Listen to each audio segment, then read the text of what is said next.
வாங்க ஃப்ரெண்ட், ஜிஆர்டிக்கு உங்களை அன்புடன் வரவேற்கிறோம்.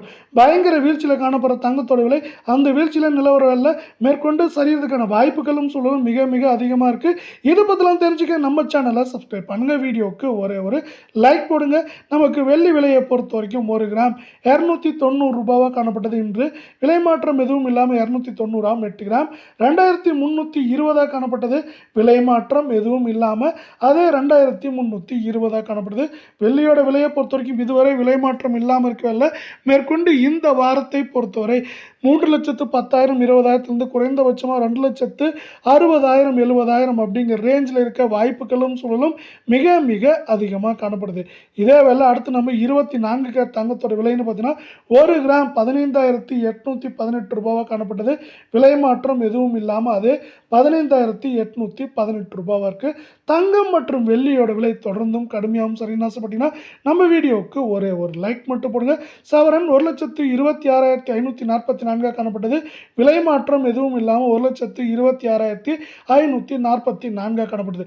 இருந்தாலும் கடந்த 2 நாட்களில் 1,316 ரூபாய் அப்படிங்கிற வீழ்ச்சியில் நம்மளுக்கு வந்து இந்த 24 கேரட் தங்கத்தோட விலையானது காணப்படுது. இதே வேலை அடுத்து 22 கேரட் தங்கத்தோட விலைன்னு பார்த்தீங்கன்னா 1 கிராம் 14,500 காணப்பட்டது.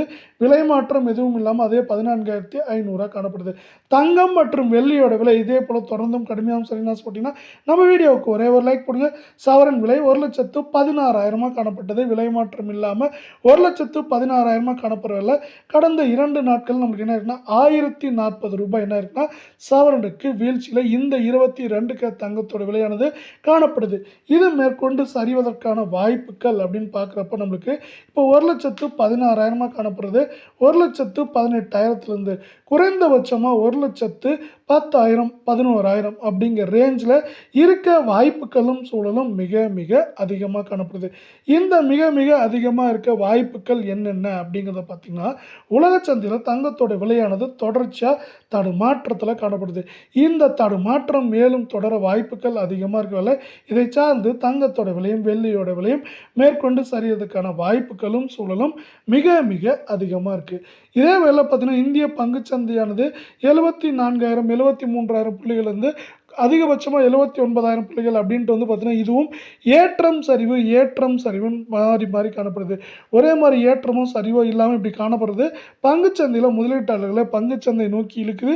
இதன் காரணமாக பங்குச்சந்தைகள் முதலீடு அதிகமாகவும் தங்கம் மற்றும் வெள்ளியோட விலையில் முதலீடுகள் குறையவும் வாய்ப்புகள் மிக மிக அதிகமாக இருக்குது. அதே போல் வந்து பார்த்தீங்கன்னா இந்திய பிரதமரான மோடி சொன்ன பிறகு பார்த்தீங்கன்னா தங்கத்தோட கொள்முதல் வந்து பார்த்தீங்கன்னா நம்மளுக்கு வந்து 70% குறைந்திருக்கு. இந்த 70% குறைந்திருக்கிறது வந்து பார்த்தீங்கன்னா ஒரு நல்ல விஷயமா பார்க்கப்படுது. ஏன்னு பார்த்தீங்கன்னா இதனால் வந்து தங்கம் மற்றும் வெள்ளியோட விலையானது சரிவதற்கான வாய்ப்புகளும் சூழலும் அதிகமாகும். அதே போல் தங்கம் மற்றும் வெள்ளியில் இது மாதிரி முதலீடுகள் குறையும் போது அதோட விலையும் அதோட உற்பத்தி அதே அளவுக்கு இருக்கிறப்போ அதோட விலையை வந்து குறையிறதுக்கான வாய்ப்புகள் மிக மிக அதிகமாகவும் தொடர்ச்சியாகவும் காணப்படுது.